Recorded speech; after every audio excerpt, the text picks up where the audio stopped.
Hello students, welcome to रोशन की class YouTube channel.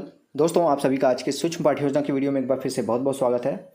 आज की सूक्ष्म पाठ्य योजना की वीडियो में आप लोगों के लिए यहाँ पे लेके आया हूँ श्यामपट्ट लेखन कौशल की वीडियो।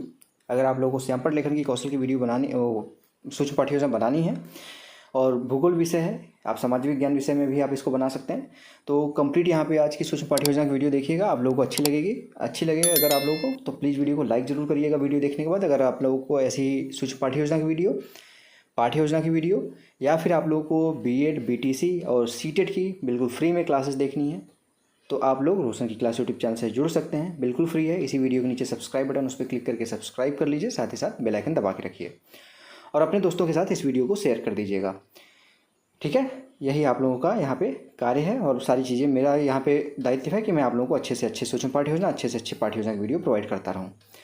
अब देखिए, एक एक पॉइंट को ध्यान से सुनिएगा। यहाँ पे मैं आपको एक एक पॉइंट आपको बताऊंगा। हो सकता है इतने अच्छे तरीके से आपको अपने कॉलेज में भी सीखने को ना मिले, तो ध्यानपूर्वक देखिएगा। सबसे पहले जिस भी पेज से आप सूक्ष्म पाठ्य योजना बनाते हैं किसी भी कौशल की, उसके ऊपर सबसे पहले इस तरीके से लिखा होता है पाठ का स्वरूप प्रथम या फिर द्वितीय। पाठ का स्वरूप का मतलब होता है, आप सभी को इतना तो पता होगा कि अगर नहीं पता है तो मैं बता ही दे रहा हूँ कि सूक्ष्म पाठ्य योजना जो होती है, एक चैप्टर को 2 बार में पढ़ाना होता है। यानी कि एक बार शिक्षण होता है जिसको टीचिंग कहते हैं, और एक बार पुनः शिक्षण होता है जिसको रीटीचिंग कहते हैं। जब पहली बार आप पढ़ाएंगे तो उसको लिखेंगे आप प्रथम, दूसरी बार पढ़ाएंगे तो द्वितीय, या फिर आप इसको शिक्षण और पुनः शिक्षण वो भी लिख सकते हैं। एक बार अपने कॉलेज से कंफर्म कर लीजिएगा दोनों में से क्या लिखना है। उसके बाद देखिए, यहाँ पे लिखा कि अध्यापन कौशल आधारित पाठ्य योजना, या फिर इसका मतलब है कि आप किसी कौशल की यहाँ पे पाठ्य योजना बना रहे हैं, सूक्ष्म पाठ्य योजना जिसको कहते हैं। या आपको ये कौशल करने के बाद आपको कुछ ना कुछ सीखने को मिलेगा यहाँ पे। तो यहाँ पे जैसे श्यामपट्ट लेखन कौशल का मतलब ये होता है कि आप श्यामपट्ट पे पढ़ा रहे हैं बच्चों को, तो कैसे लिखेंगे, किन किन बातों का ध्यान रखना होता है, इसके बारे में यहाँ पे आपको सीखना होता है इस कौशल में। तो यहाँ पे उसका देखिए, कौशल का नाम लिखा गया है श्यामपट्ट लेखन कौशल। विषय भूगोल का, अगर आप विषय सामाजिक विज्ञान लिखना चाहें तो सामाजिक विज्ञान लिख लीजिए, सामाजिक अध्ययन भी लिख सकते हैं। उप विषय में आप भूगोल लिख सकते हैं। प्रकरण है हमारा एशिया महाद्वीप। कक्षा की बात करें तो कक्षा आप देखिए, एशिया महाद्वीप आप किस क्लास में पढ़ा सकते हैं, आप कक्षा 7 में, कक्षा 8 दोनों क्लासेस में पढ़ा सकते हैं। और मानक समय अवधि यहाँ पे देखिए लिखा गया है आपका 5 से 7 मिनट। एग्जैक्ट आपको अगर कोई पूछता है कि सूक्ष्म पाठ्य योजना के एक कौशल का मानक समय अवधि कितना होता है, तो वो होता है 6 मिनट का।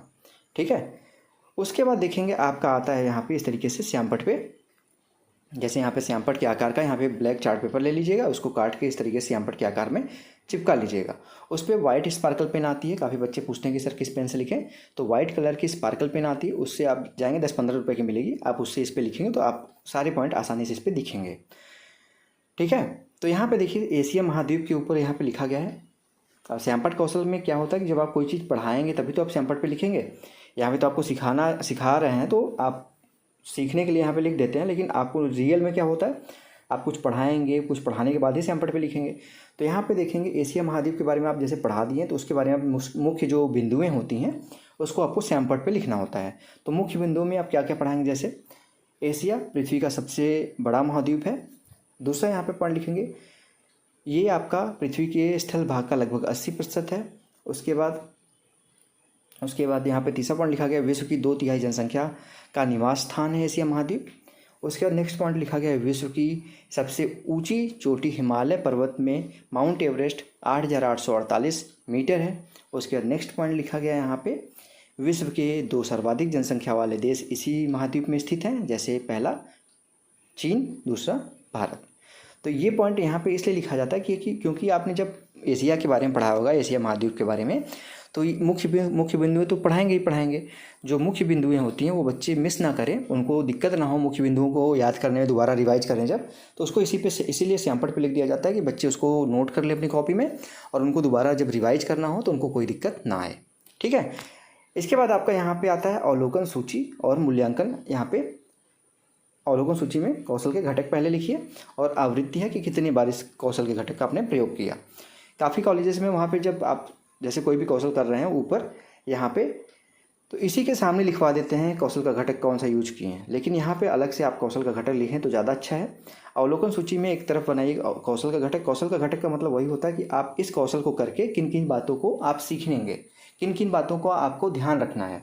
तो सभी कौशलों का अलग अलग पॉइंट होता है। जैसे श्यामपट्ट कौशल का अलग है, प्रस्तावना कौशल का अलग है, व्याख्यान कौशल का अलग है, उद्दीपन परिवर्तन कौशल का अलग है। सभी कौशलों का आपका अलग अलग पॉइंट होता है और अलग अलग चीज़ें आपको सीखने को मिलती हैं। तो यहाँ पे देखेंगे इसमें पहला पॉइंट लिखा गया है अक्षर विन्यास और सुडौलता की स्पष्टता। यानी कि आप जो भी अक्षर लिख रहे हैं श्यामपट्ट पे उसको अच्छे तरीके से लिखिए, साफ़ सुथरा लिखिए, सुडौल लिखिए। ऐसा नहीं कि कोई अक्षर का ऐसे लिख रहे हैं तो ख ऐसे लिख रहे हैं तो अच्छा नहीं लगेगा ना। एक समान ऐसे सुडौल तरीके से होना चाहिए, सुंदर तरीके से होना चाहिए, उसकी आकार बराबर होने चाहिए। दूसरा वर्तनी की शुद्धता, शुद्ध लेखन, यानी कि जो आप कुछ भी लिख रहे हैं श्यामपट्ट पे उसमें अशुद्धता ना हो, कुछ गलत ना लिखिए। जैसे कोई चीज़ लिख रहे हैं, मान लीजिए लिख रहे हैं जैसे लेखन, तो ऐसा ना लिखिए कि लेखन को अलग तरीके से लेखन लिख दीजिए। जैसे लेखन लिखना है तो ऐसे लिखेंगे ना लेखन, ऐसे नहीं करेंगे ना, ऐसे कर देंगे तो ये गलत हो जाएगा। तो इसी को कहते हैं शुद्धता। तीसरा पॉइंट है मुख्य बिंदु और शब्दों का रेखांकन।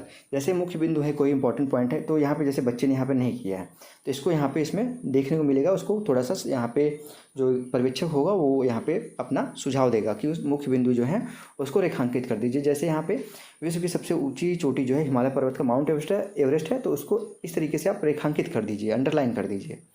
यही कहा जाता है मुख्य बिंदुओं और शब्दों का रेखांकन। चौथा पॉइंट है रेखा चित्रों व चित्रों का रेखांकन। कोई चित्र बना रहे हैं कोई, तो उसको भी आप हाईलाइट कर दीजिए। सुसंबद्धता, यानी कि कोई पॉइंट लिख रहे हैं तो वो ऐसा लिखिए कि पहले जैसे आप मान लीजिए किसी लेखक के बारे में समझाने के लिए बता रहा हूँ आपको, किसी लेखक के बारे में बता रहे हैं तो पहले उसका जन्म कब हुआ, तभी आप अगला उसके माता पिता का नाम बताएंगे, फिर उसके कहाँ से निवास करता था ये बताएंगे, फिर उसकी मृत्यु कब हुई ये बताएंगे। ऐसा तो है नहीं कि पहले मृत्यु बता दिए फिर उसका जन्म कहाँ हुआ ये बताएं, फिर उसका जन्म स्थान बताएं, ऐसा तो नहीं बताएंगे। तो इसी को कहते हैं सुसंबद्धता, यानी कि एक सही क्रम में रहे वो जो आप यहाँ पे श्यामपट्ट पे लिख रहे हैं। और छठवां पॉइंट है संक्षिप्तता। श्यामपट्ट पे आपको अभी मैंने बताया कि जो इंपॉर्टेंट पॉइंट है वही लिखना होता है। ऐसा नहीं कि सारे पॉइंट जो आपने पढ़ा है वो सारे लिख देंगे, तो वो गलत माना जाएगा और बच्चे उसमें कन्फ्यूज हो जाएंगे कि उनको क्या लिखना है अपनी कॉपी में, क्या इंपॉर्टेंट है क्या नहीं इंपॉर्टेंट है। तो संक्षिप्तता का मतलब है जो इंपॉर्टेंट पॉइंट है उसी को लिखिए श्यामपट्ट पे, वो भी संक्षिप्त रूप में, ये नहीं कि एकदम डिटेल में लिख दीजिए, उसको पूरा भर दीजिए श्यामपट्ट। और पंक्तिबद्धता, यानी कि लाइन जो लिख रहे हैं, जैसे एक लाइन लिखा आपने यहाँ पे, जैसे एक लाइन यहाँ पे लिखा आपने, फिर दूसरा लाइन यहाँ पे लिख रहे हैं, ऐसा नहीं कि एक लाइन यहाँ लिखे दूसरा लाइन यहाँ लिख रहे हैं फिर तीसरा लाइन ऐसे सटा के लिख रहे हैं, ऐसा नहीं होना चाहिए। पंक्तिबद्धता होनी चाहिए, यानी कि एक जो लिख रहे हैं वो लाइन वाइज लाइन प्रॉपर होना चाहिए, सब लाइनों में गैप बराबर का होना चाहिए। तो ये हो गया आपका पूरा का पूरा यहाँ पे कौशल के घटक। जितनी बार आपने यहाँ पे इन चीज़ों का यूज किया होगा वो उतनी बार यहाँ पे, जैसे 2 बार किया है या 3 बार किया है रेखा चित्रों का रेखांकन, तो यहाँ पे 3 में इस तरीके से मार्क कर देगा। उसके बाद यहाँ पे हस्ताक्षर सहपाठी पर्यवेक्षक है और हस्ताक्षर दल निर्देशक है। जो आप इतना पता है कि आप जो सूक्ष्म पाठी योजना करते हैं उसमें आपकी क्लास का जो बच्चा होता है आपके साथ वाला, वो भी यहाँ पे हस्ताक्षर सहपाठी में अपना पर्यवेक्षण में यहाँ पे हस्ताक्षर करेगा और हस्ताक्षर दल निर्देशक अपना यहाँ पे हस्ताक्षर करेगा। तो ये हो जाएगा पूरा का पूरा आज का सूक्ष्म पाठ्य योजना। आशा करता हूँ आप लोगों को आज की सूक्ष्म पाठ्य योजना से लाभ जरूर मिला होगा। अगर आप लोगों को हेल्प मिला हो इस वीडियो से तो प्लीज़ इस वीडियो को लाइक जरूर करिएगा।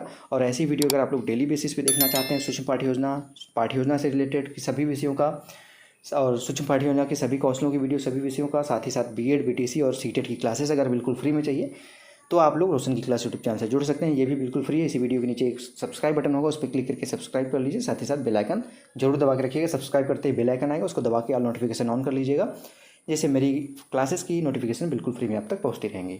और एक न्यूज़ और इस वीडियो की PDF अगर आपको चाहिए तो रोशन की क्लास टेलीग्राम चैनल से बिल्कुल फ्री में मिल जाएगा, वहाँ से जाकर आप डाउनलोड कर सकते हैं। तो स्टूडेंट्स मिलते हैं नेक्स्ट वीडियो में, तब तक के लिए आप सभी का बहुत बहुत धन्यवाद। जय हिंद, वंदे मातरम।